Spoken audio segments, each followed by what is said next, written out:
Mom said he got nervous being in front of the camera. I guess we're all afraid of something.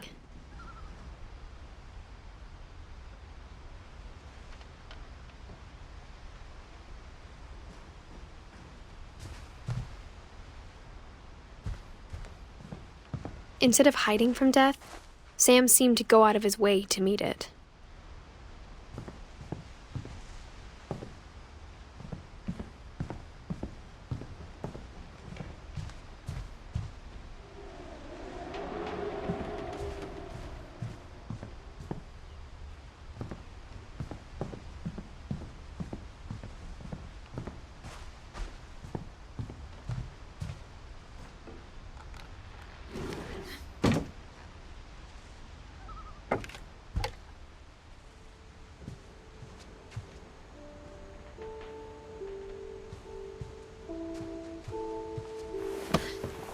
After Sam died, my mom and Edie got really close. They'd both lost a lot.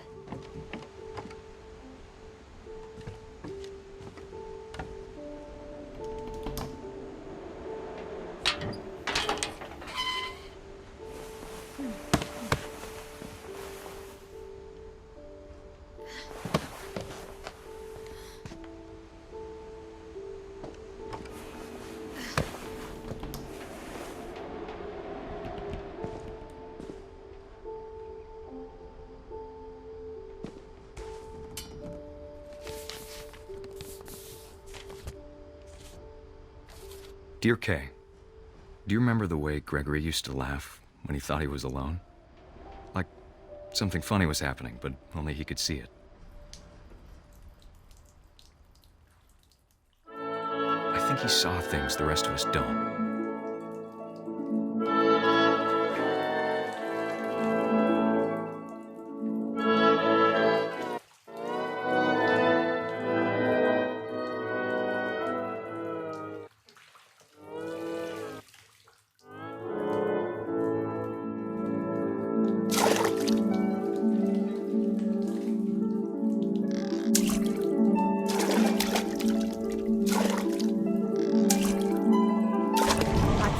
Gregory, it's time to...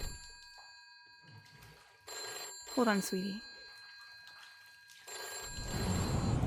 Hello? Sam, I told you I don't want to talk right now. I wonder what he saw.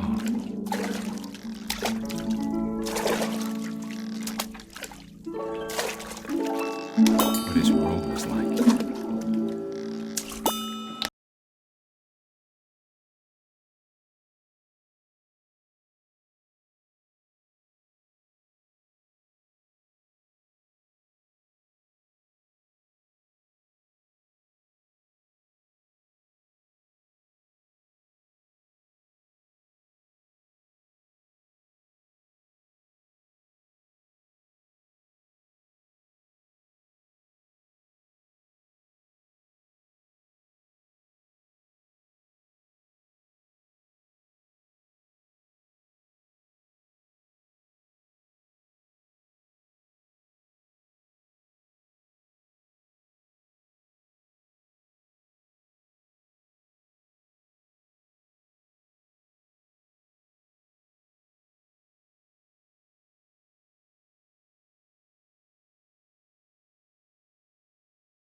Sorry about that, Gregory. I know you did everything you could. Maybe if I hadn't called that night. Damn it. Hold on, I don't want Gregory to hear this.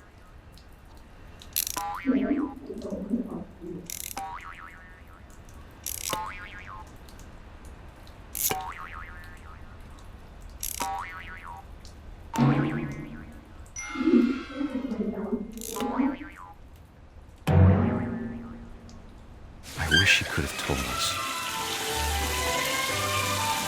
about the world he saw.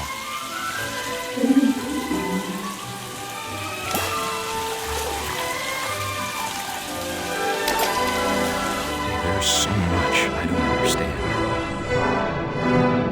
about Gregory, about everything.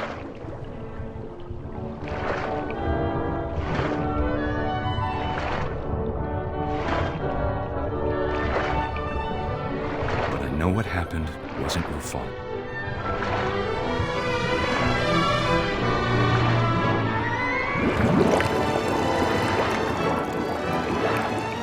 I'm sure he's happy. And he'd want you to be happy too. Good luck, Kay. Love, Sam.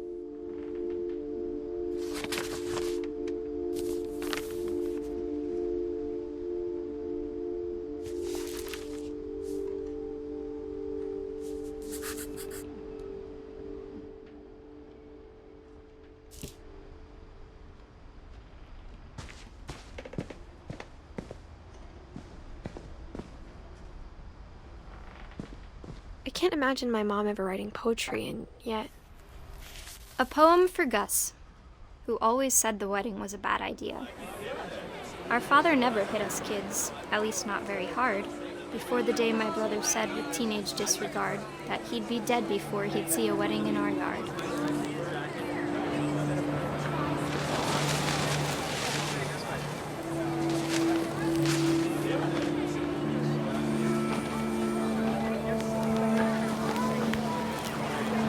My father made him come, of course, but Gus stood far apart, just flew his kite and bottled up the storm inside his heart.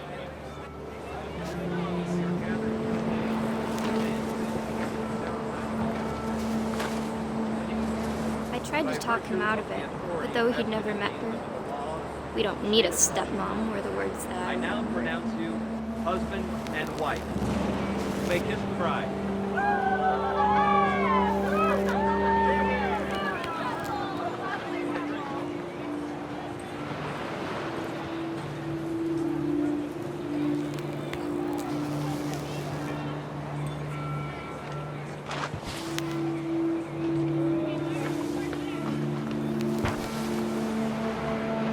When the time for photos came, Dad ordered him to come here.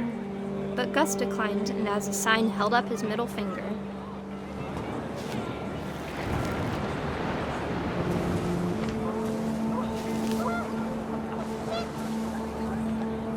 The wind picked up and panicked geese appeared and quickly went.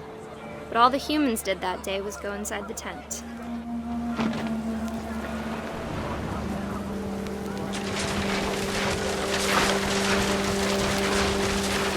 The rain came down in buckets then, but no one seemed afraid that nature might destroy the tent our dad had crudely made.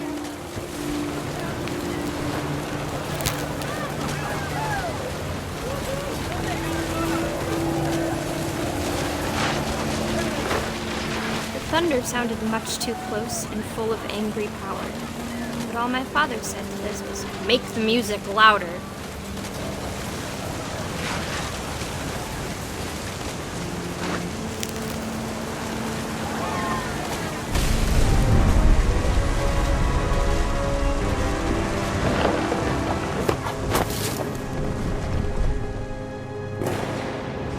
I wish that I could truly say I thought about you on that day. Out there on the beach alone, just you, the wind, the sea, and foam. But I didn't, until we found you.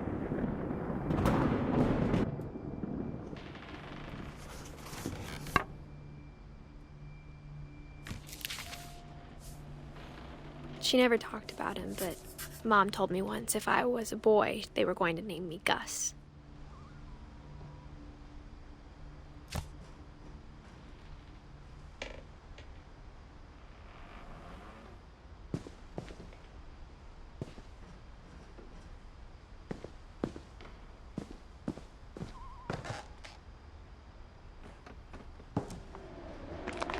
My mom moved up to the loft after her brothers died.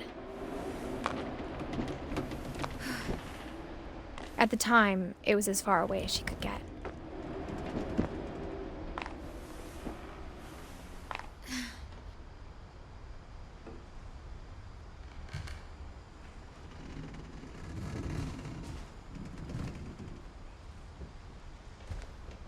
She spent a summer building houses in Calcutta, where she met my dad, Sanjay.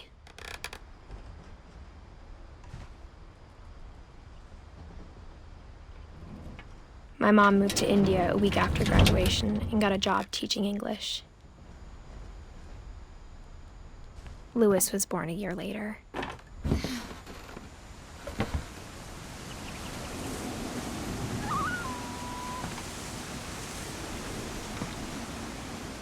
When my dad died, I don't think Mom knew where else to go.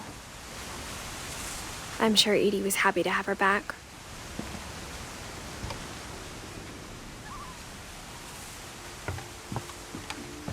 The house had to get a little bigger, but Edie was used to that.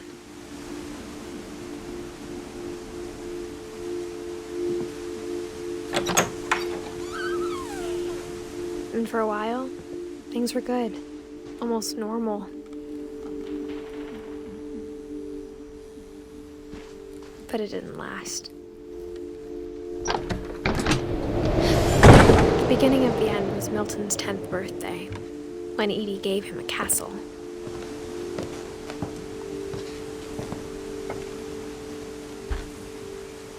After Milton disappeared, the only thing he left behind was a room full of paintings.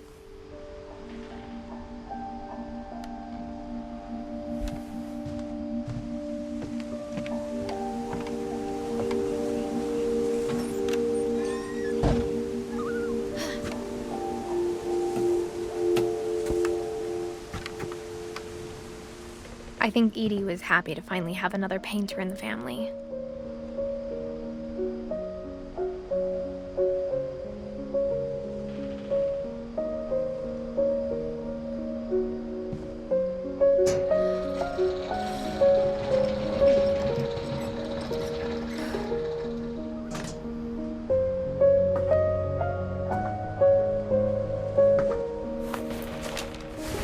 Milton Finch in The Magic Paintbrush.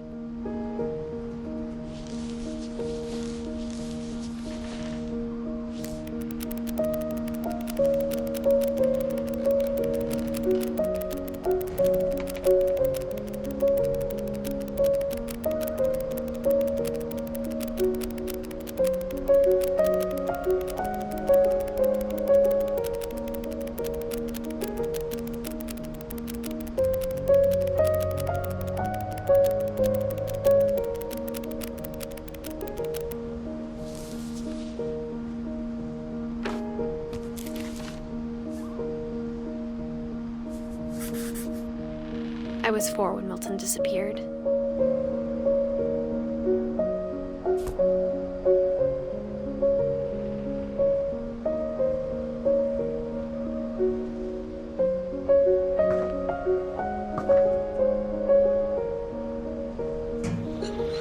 Mom spent months searching for my brother.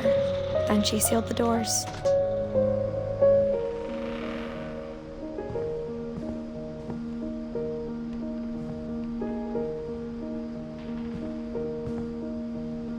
Whatever Milton had found in the house, Mom didn't want it getting out.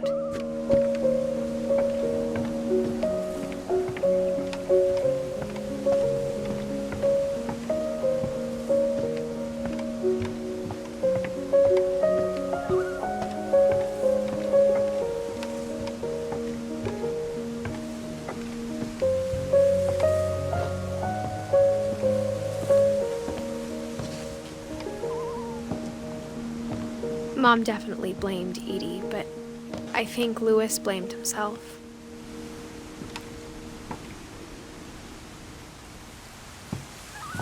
After he graduated, he just spent more and more time in his room, until Mom got him a job at the cannery. Everyone always told me to stay out of Lewis's room, except Lewis.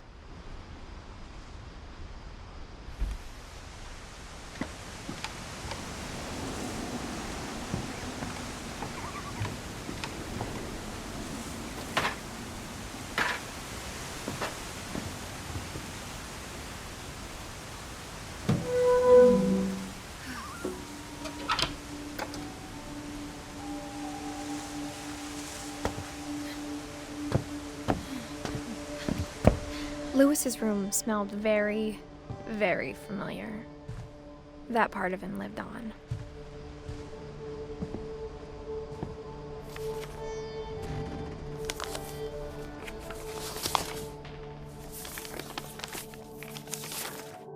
Dear Mrs. Finch, as Lewis's psychiatrist, I can understand your desire for an explanation. As I see it, the trouble began in January, shortly after we convinced your son to seek treatment for substance abuse. Newly sober, I believe Lewis first noticed the monotony of his daily life.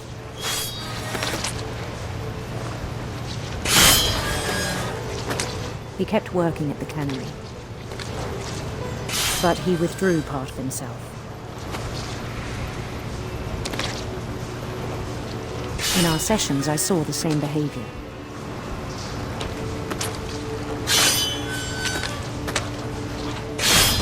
His mind began to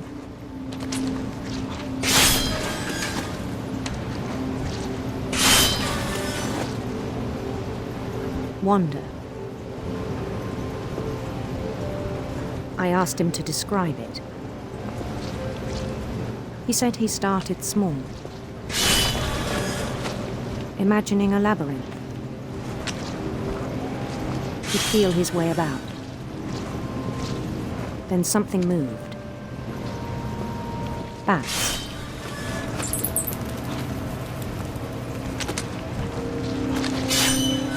And toads. And things that have not names. He knew it was all in his head.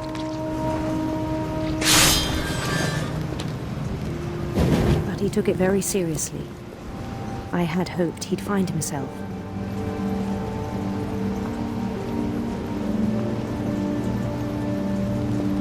But he found something more.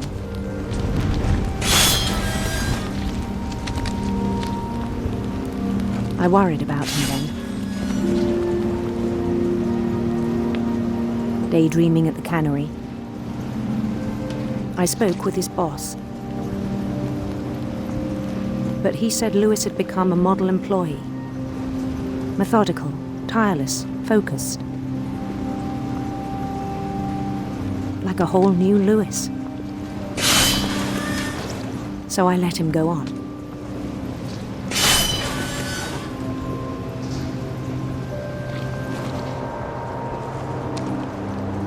I even encouraged him. It seemed very promising at first. He told me he'd made a new friend.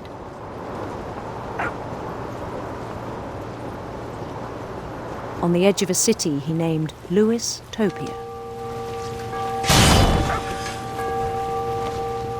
He built the city up slowly, brick by brick. Then he made musicians.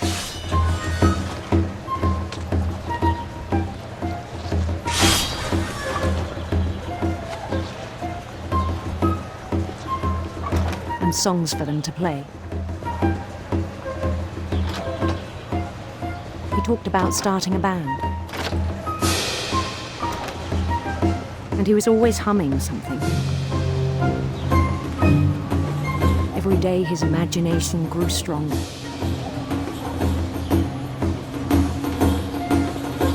He no longer spoke at the cannery. But his chopping was as reliable as ever.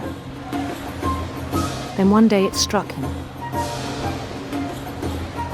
that all the cheering crowds even the stones under his feet,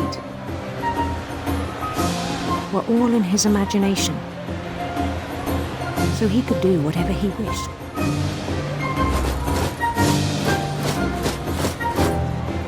He held an election for mayor, and he won.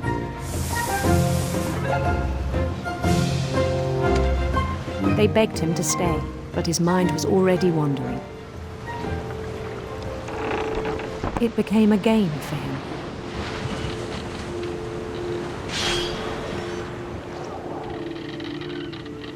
He'd conquer a city, then immediately push on. New Louisville. St. Louis. He started drifting away from our reality.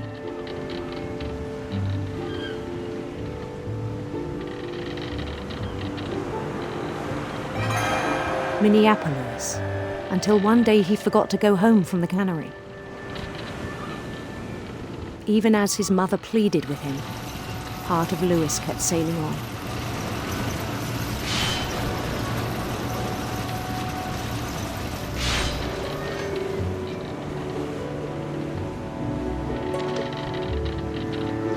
In Louisburg, he heard rumors of a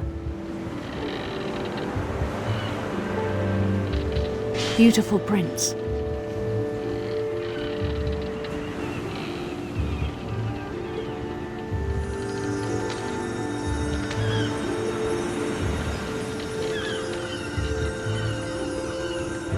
The prince was on his own quest for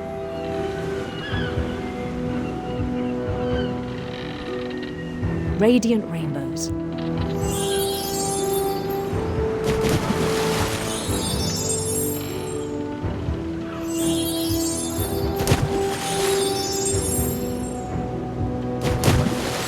He followed the sound of his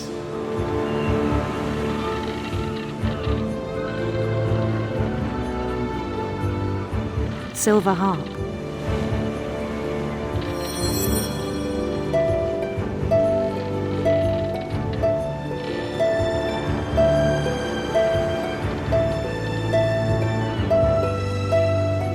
His chase led him to a golden palace east of the sun and west of the moon. Even then, his logic remained sound.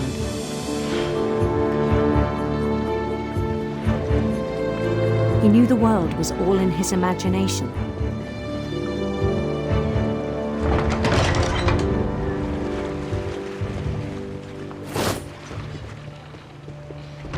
But he was so proud of having created it.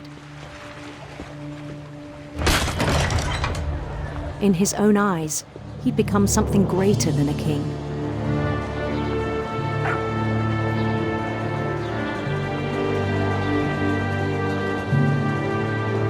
For someone who'd never known success in the real world, I think it was overwhelming. And then it struck him that the real Louis was not the one chopping salmon, but the one climbing the steps of a golden palace.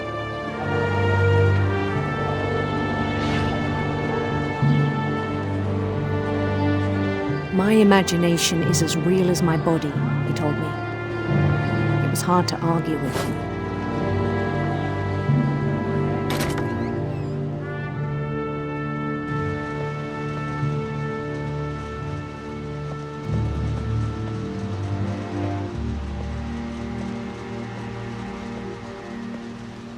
He began to forget the world we know.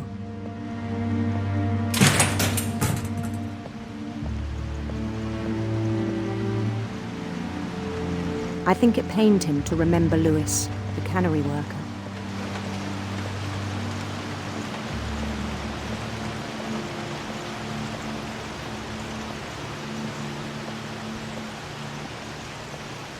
He began to despise the man with a royal contempt.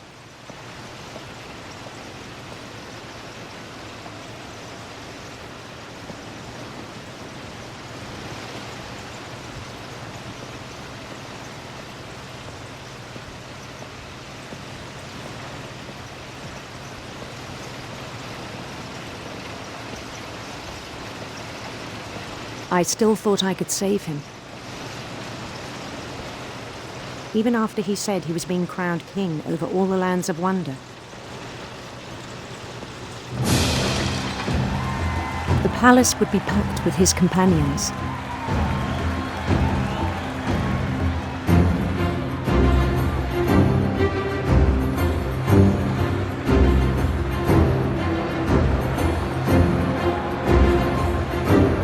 Including the wise Calico who'd insisted on advising him.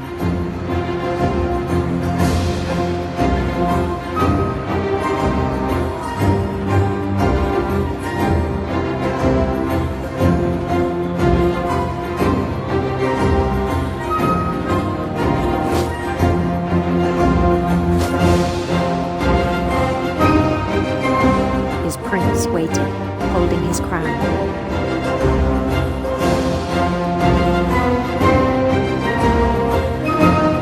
There was only one thing left to do.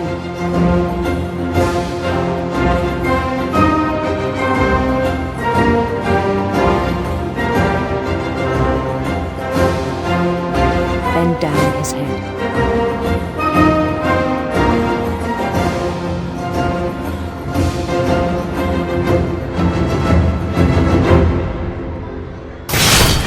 And the rest I think you know. Mrs. Finch, your son was a kind man who will be missed by all of us who knew him.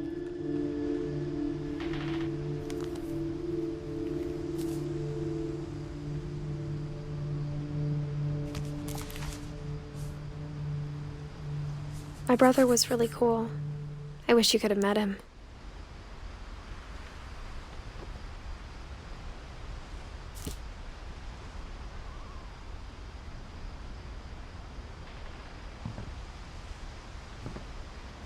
Lewis and I spent a lot of time playing games together, but he was surprisingly bad at them. He died a lot.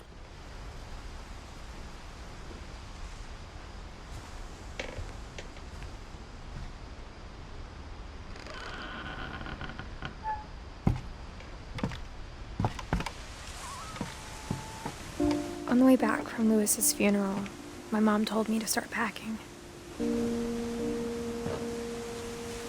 She waited until the day before we left to tell Edie.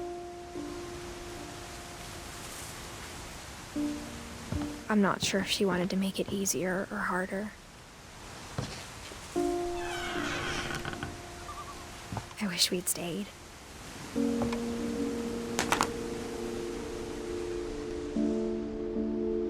But I understand why we left.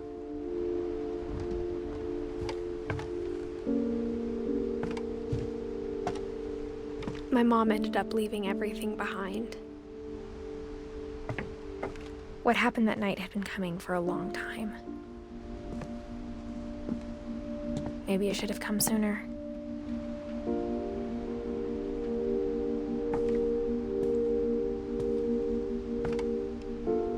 But it had to end one way or another. All that's left now is to tell you about that last night.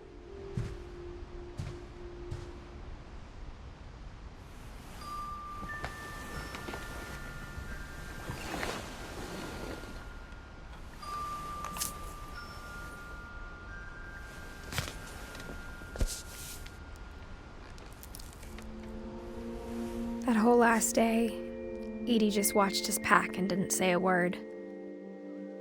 Until supper, when she raised her glass and said, "To our final night together, and all our final nights apart."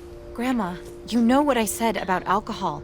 Some of your medications are very Edith, specific. I left a present for you in the hallway.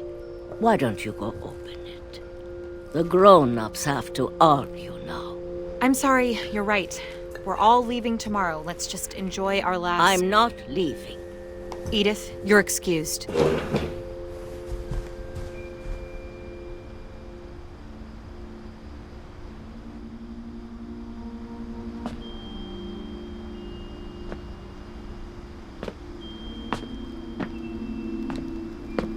The power had been shut off that morning, but Edie always had plenty of candles.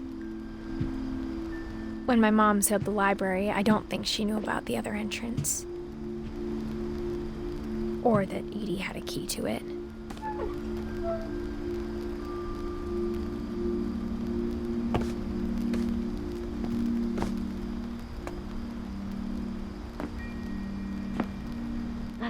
you're afraid of isn't going to end when you leave the house. Edith has a right to know these stories. My children are dead because of your stories. I think it's best if Edith and I leave tonight. We'll have the nursing home send a van for you in the morning, okay?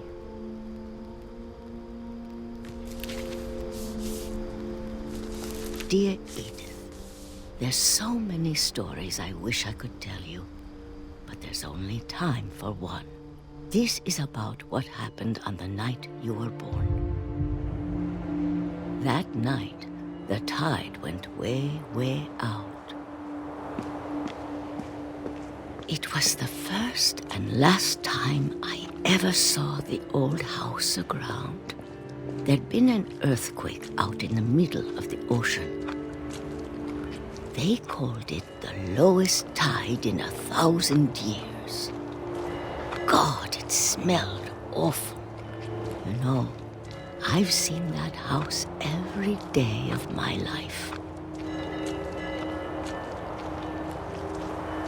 But I never thought I'd go back to it. When the fog rolled in, I lost my way.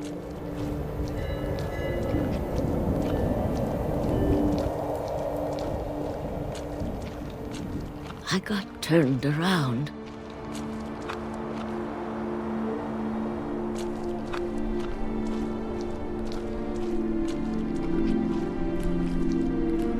I started seeing things.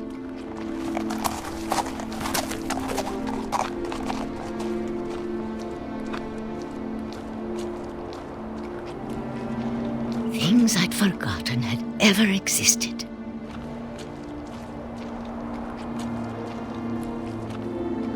But when I saw them, they felt like old friends.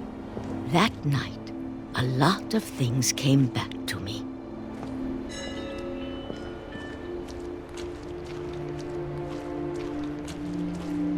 Or maybe I came back to them.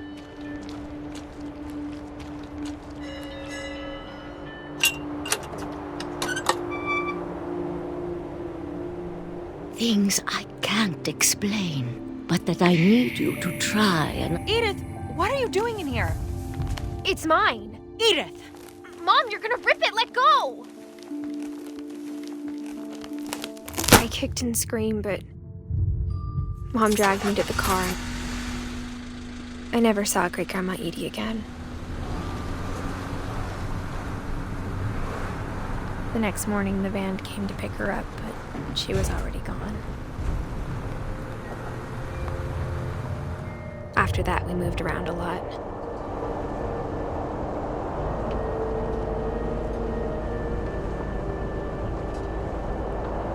We both tried to make the best of it.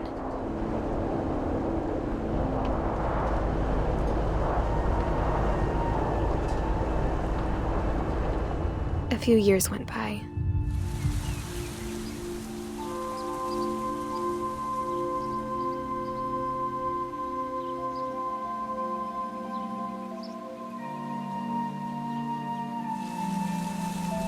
My mom didn't like to talk about it. But she started getting sick a lot. The rest happened pretty quickly.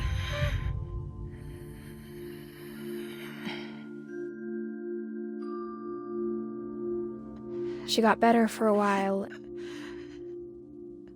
and then she didn't. And then I was alone.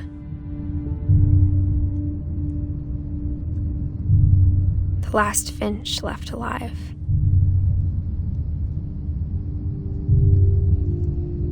Until I found out about you. I'm still not sure what to tell you about all this. If we lived forever, maybe we'd have time to understand things. But as it is, I think the best we can do is try to open our eyes and appreciate how strange and brief all of this is.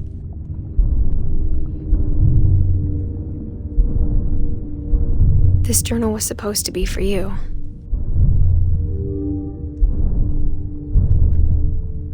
But now I hope you'll never see it. I just want to meet you and tell you all these stories myself. But I guess if you're reading this now, things didn't work out that way.